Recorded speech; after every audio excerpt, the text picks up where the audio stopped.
Educator and environmental filmmaker Steve Robitaille. 6 years ago, he began to pull together a collection of words, music, and images about natural Florida. I began to encounter some of the great Florida writers. Then I realized that I had all these wonderful poet and musician friends around me, and that they had been dedicating their lives to the environment, to representing the environment.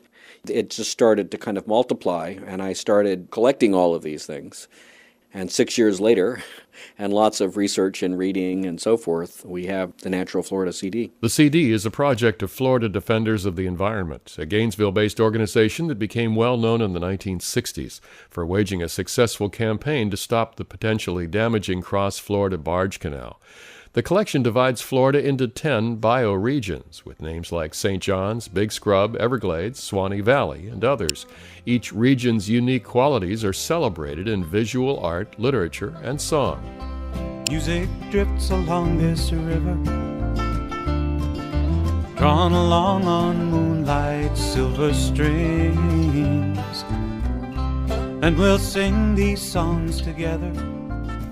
The CD contains a host of literary work, essays, excerpts from novels and stories, and poetry, encompassing almost 500 years of Florida's history. There's the first ever poem about the peninsula, composed by a French Huguenot in 1565.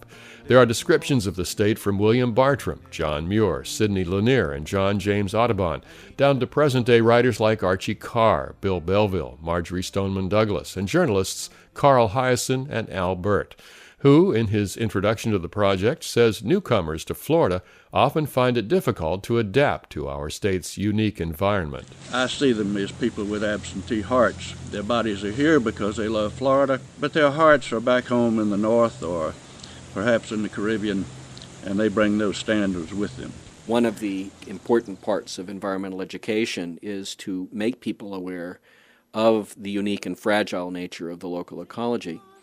People live here, but they don't really understand the nature that surrounds them. Santa Fe River, flowing clear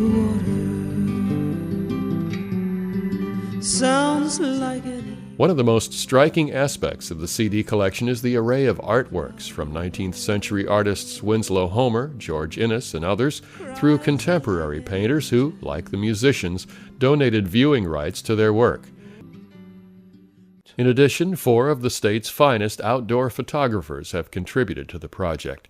There's even a selection of architectural works. Steve Robitaille says he looked at so-called vernacular structures built in harmony with the Florida climate. There's some very, very interesting attempts to try to build in concert with the environment. And some of these earliest and most successful experiments, such as the Cracker Houses and even the Barnacle House in Coconut Grove, the early designers, they knew how to build with the Florida climate in mind. FDE plans to distribute Natural Florida to environmental educators, schools, libraries, and other concerned organizations with the goal of developing a curriculum around the CD.